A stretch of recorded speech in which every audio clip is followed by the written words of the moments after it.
শুভ সকাল। আসসালামু আলাইকুম। কেমন আছো আমার প্রিয় ভাই বোনেরা? আশা করি ভালো আছো। আমি আলহামদুলিল্লাহ আল্লাহর অশেষ রহমতে তোমাদের ভালোবাসায় পুরো পরিবার নিয়ে খুবই ভালো আছি। চলো সকাল হয়েছে, যুদ্ধে নেমে পড়ি। সকাল মানেই যুদ্ধ, রাত মানে তবে যুদ্ধ শেষ। তা আজকের ফোন আমার বাচ্চার ফোনে করেছি ভিডিও। সকালটা মনে হয় এই ফোনেই করি, আর তাছাড়া কী হলো, ফোনটা থাকলেই মনে হয় একটু ভিডিও করি, কারণ আমরা ব্লগাররা এই ভালো ফোন হলে আর কিছুই লাগবে না একটু ভিডিও করার জন্য। আর চুলোটা সেই দিনকে ভালো করে হয়তো দেখাতে পারিনি, কালকেরে আজকেরে দেখিয়ে দিলাম। এইভাবে ঠিক করেছি, এখন চারিদিকে মাটি দিতে হবে। এখন কিন্তু পানি আসেনি, তাই জন্য হাঁড়িগুলো ভর্তি করবো বলে সব পানি দিয়ে হাঁড়িগুলো ধুয়ে ভর্তি করছি। পানি এসে গেলেই পানিগুলো ভর্তি করবো, একদিক দিয়ে বাসন মাজবো। এখন মনে হয় 6:45 এরম বাজে। তা সব আগে হাঁড়ি কুড়ি বার করেছি, আর এইগুলো কাচবো। এগুলো অনেকগুলো আছে, কাচাকুচি করব। হাঁড়িগুলো বার করে রেখে দিয়ে আগে মেজে নেব, তারপরে ভিজিয়ে কাচবো। তো এগুলো সব চারিদিকে লব লেতু রয়েছে, আগে এগুলো ঝটাপট পরিষ্কার করে দিই, ঠিকঠাক করে দিয়ে তারপরে আমি নিচের দিকে নেমে কাজ করব, মানে ওই দিকের কাজ করব। তো এক সাইডে সব কিছু ঝটাপট গুছানো হয়ে গেছে, মানে আমরা ঝটাপট সব কিছুই করি, তার মধ্যে ক্যামেরা বন্ধ করে রেখেই করি। তা চুলোটা লাতা দিয়ে দিয়েছি। আর তোমাদের কমেন্ট পড়তে আমার খুবই ভালো লাগে, কমেন্টের উত্তর দেওয়ার চেষ্টা করব। একটা কমেন্ট করে যাবে আর তোমরা কেমন আছো বলে যাবে। তা উঠে পড়েছি, আমার কথা হয়তো শুনতে পাওয়া যাবে না, কারণ এর আওয়াজ হচ্ছে পানির। তা ওইগুলো সব জোগাড় করে রেখে দিয়েছি, কাচাকুচি করব আর বাসন কটা মাজবো। আগে উঠোনটা ঝাঁট দিলি, অনেকটা বেলা হয়ে গেছে, 7টা বেজে গেছে, নাহলে পানি আসেনি। চলো কাজগুলো ঝপাঝপ সেরে ফেলি, আগে উঠোনটা ঝাঁট দিলি, এখন ওইগুলো ভর্তি হতে হতে উঠোন ঝাঁট দেওয়া হয়ে যাবে, অনেক কাজ আছে। চল। তা আমার কাজের শেষ নেই, মার খাবার বয়স নেই। তা আজকের একটা ছোট্ট কমেন্ট পড়ে নিই। আমার সখী বলেছে, আমাদের ভালোবাসা নুন ছাড়া পান্তা ভাত। হ্যাঁ সখী, যেমন একটা নুন ছাড়া পান্তা ভাত খাওয়া যায় না, সেইভাবে তোমার আমার ভালোবাসা এই রকম। তুমি আমার সখী, আমার প্রিয় সখী, এবং আমার একটা মনের মানুষ, যাকে সব কথা বলে অনেকটা হালকা হওয়া যায়, আমার সখী। তা চলো বাকুলটা ঝেঁটে দিই। আমার এত বড় উঠোন ঝাঁট দিতে দিতে ঝাঁট দিতে দিতে কোমরের ব্যায়াম হয়ে যায় আর সব কিছুই। তা তোমাদের মিষ্টি মিষ্টি কমেন্ট করে যাবে, এবং তোমাদের কমেন্টে যা প্রশ্ন থাকবে আমার বিষয়ে সব পড়বে, আমি উত্তর দেব, কারণ তোমাদের প্রত্যেকের কমেন্ট পড়তে আমার খুবই ভালো লাগে। আর জীবন মানেই অনেক যন্ত্রণা, অনেক কষ্ট, সে কষ্ট শেষ নেই। কিন্তু মাঝে মধ্যে মনে হয় কষ্ট হচ্ছে, কিন্তু কষ্টটা কষ্ট মনে হয় না, মনে হয় আমরা ভালো থাকার জন্যই এত কষ্ট করতেছি। প্রত্যেকটা মানুষ ভালো থাকার জন্য অনেক কষ্ট করে, আমিও করি এবং তোমরাও করো। তা আমি মনে করি আমরা তিনজনে খাটবো, তিনজনে খাবো, সুখে থাকার জন্য যতটুকু প্রয়োজন ততটুকুই ঠিক আছে, তার বেশিও দরকার নেই, আর কম হলেই তো মানুষ।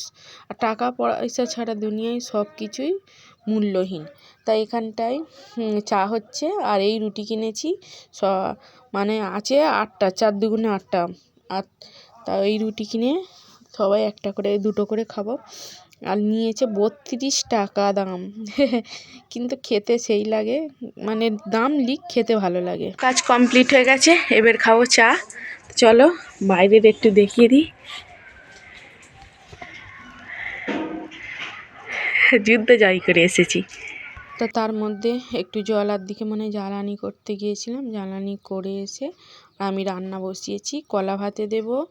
আর আগে ভাতটা বসিয়ে দিয়েছি, তারপরে কলা ভাতে দেবো বলেছিলাম, ডাল করব আর ডিম করব। তোমাদের দুলাভাই ডিম আর ডাল এনে দিয়েছে, তারপর ভাবলাম যে একটা মাংসই নিয়ে আসি বলে 500 মাংস কিনে এনেছি, আর তোমাদের দুলাভাইয়ের তারে একটা ডিম ভাতে দিয়ে দিলাম। তা এখানে চলো মাংস কিনতে যাচ্ছি, 500 টাকা লোড দিয়েছে।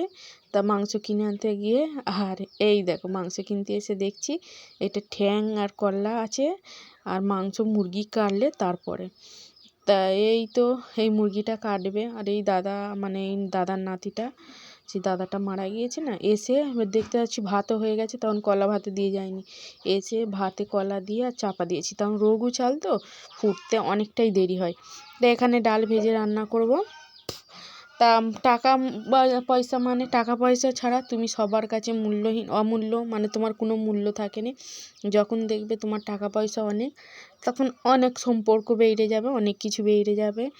তা এক সময় আমি অনেক মানে এতে গিয়েছি, সেই জায়গা থেকে এখন আমি বুঝেছি টাকা পয়সার কতটা দাম, কতটা মূল্য। তাই জন্য এখন নিজের মতো থাকি আর একটু কাজ করতে ভালোবাসি, কারণ কাজ করলেই মেহনত এবং মানে পরিশ্রম আর চোখের ঘুম কখনো তোমাকে করে না, তোমার বৃথা যায় না। দেখবে মেহনত করলে আজ না হয় কাল ঠিক পয়সা পাবে, তেমন ঘুমোলেও তোমার শরীর ঠিকঠাক থাকবে। তো এখানে মাংস এনেছি আর এই মুড়ি এনেছিল, বাচ্চা খেয়ে এই টোকা রেখে দিয়েছে। আমি বলি আচ্ছা ঠিক আছে আমি খেয়ে নেব। মুড়িটা বেশি নয়, 10 টাকার মুড়ি এনেছিল, আর ও তরকারি দিয়ে আর চানাচুর দিয়ে খেয়ে গেছে আমার বড় ছেলে। আর আমি এখানে ডাল করছি, ডাল দিয়ে আমি খাবো একটু পরে, এখন না দেখাইনি, ওটা দেখাইনি। মাঝে মধ্যে খেতেই ভালো লাগে না, মাঝে মধ্যে মনে হয় একটু খাই, খিদে পাচ্ছে খেয়ে নিই। তা ডাল এখানে হয়ে গেছে, ঘেঁটে পানি ঢেলে দিচ্ছি। আর আমি ডাল করি সবসময় ঘন, 150 ডাল একটা ঘন করে করেছি। আর মাংসটা কষা করব, মাংস কষা, আলু দিইনি আজকাল, আলুর কোনো বালাই নেই। তো এখানে মাংস কেটে ধুয়ে পরিষ্কার করে রেখে দিয়েছি।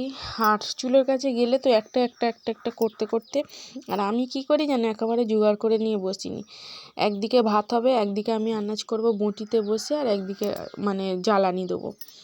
তাই একটা করব, একটা তুলব, এইভাবে আমি কাজ করি। মানে একেবারে গুছিয়ে নিয়ে বসলে ঠায় চুপ করে বসে থাকতে হবে, কিন্তু আমি ঠায় চুপ করে বসে থাকি না, একটা করব। এক চুলোর ব্যাপারটা এই রকম, 2 চুলো হলে কিন্তু জোগাড় করে নিয়ে বসে তবে রান্না বাড়া করতে হয়। তাই দেখো মশলা দিয়ে মাংসটা কষছি। তা মাংসটা বেশি আমি ঝোল করবো না, মোটামুটি গায়ে করব, যেন খাবার মতো হয়। একটু ঝাল দিয়েছি। তার মধ্যে আমি দেখো আজ একটা কুর্তি কিনেছি, কুর্তিটা দেখেছো, এইটা হলো কুর্তি আর ওইটা হলো উন্না গণপতি উন্না বলে, গণপতি উন্না কিনেছি। গণপতি উন্নাটা একটু বড় হয়, তাই জন্য আমার একটা উন্না দরকার, প্রয়োজন, বড় সড়োই উন্নাই দরকার, তাই উন্নাটা নিয়েছি। আর এইটা হলো কুর্তিটার কালার নেভি ব্লু কালার, কুর্তিটা খুব সুন্দর হয়েছে। এবারে আমি ভেবেছি আর শাড়ি পরবো না, এবারে চুড়িদার আর নাইটি আর কুর্তির ভেতর দিয়ে যাবে। তা আর শাড়ি কিনে রেখে দেবো মাঝে মধ্যে একবার করে পরার জন্য ইচ্ছা হলে। তাই কুর্তিটা কিনেছি, লং কুর্তিটা কিন্তু খুবই ভালো, আমি পরেছি। সেই মানে বউটা নিয়ে এসেছিলো, সে বলতে তোমাকে কিন্তু খুব ভালো লাগছে। তা একটা কথা বললে হয়তো খারাপ লাগবে, এখানে কে ভালো বললো, দেখতে ভালো বললো এটা না, মানে তোমাদের দুলাভাইকে দেখালাম, দেখো ভালো লাগছে, উনি তো কোনো সাড়াই করলেন না, মানে আনরোমান্টিক মানুষ যাকে বলতে হয়। তাই এখানটায় মাংস কষতে পানি ঢেলতে, মানে কষাই হচ্ছে, কষতে এত কাণ্ড হচ্ছে কুর্তি নিয়ে। একটু পানি ঢেলে দিয়ে একটু কষে নিয়ে চাপা দিয়ে, তাই কষতেই মাংসটা সেদ্ধ হয়ে যাবে। যেহেতু পোলট্রির মাংস তো, ব্রয়লার মুরগির মাংস, ব্রয়লার না পোলট্রির মাংস, কষতে সিদ্ধ হয়ে যায়। কিন্তু এর এমনি ব্রয়লার মুরগি, অন্য কিছু দেশি মুরগি হলে ওর অনেক সময় লাগে, মানে প্রেসার কুকারে দিতে হয় তবে হয়। কিন্তু আমি কোনোই মাংস বলো কিছু বলো প্রেসার কুকারে দিই না, কেন যখন মাংস সিদ্ধ করার একটা সামান্য টিপস তোমাদের দিই, হয়তো বলবে আমার টিপসে তোমাদের কাজে লাগবে না, তোমাদের প্রেসার কুকার আছে। যেমন আমি তো চুলোতে করি যখন, একভাবে মানে যখন জোরে জাল দিইনি, সামান্য মানে মিডিয়াম জাল দিয়ে আর চাপা দিয়ে রেখে দিই, একভাবে জাল দেবো যতক্ষণ না পানি সিদ্ধ হয়।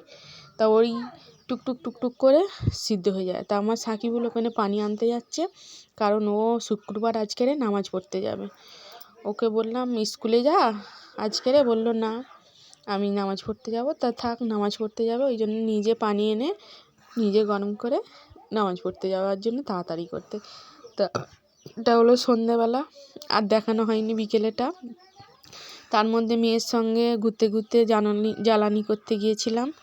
আর ভাত খাওয়াটাও দেখানো হয়নি, কলা ছানাটা, কলা মাখাটাও দেখানো হয়নি। কলা মাখাটা ও করা হয়েছে কিন্তু একটু এডিট করার সময় হয়ে গেছে, থাক যাই পারে হোক।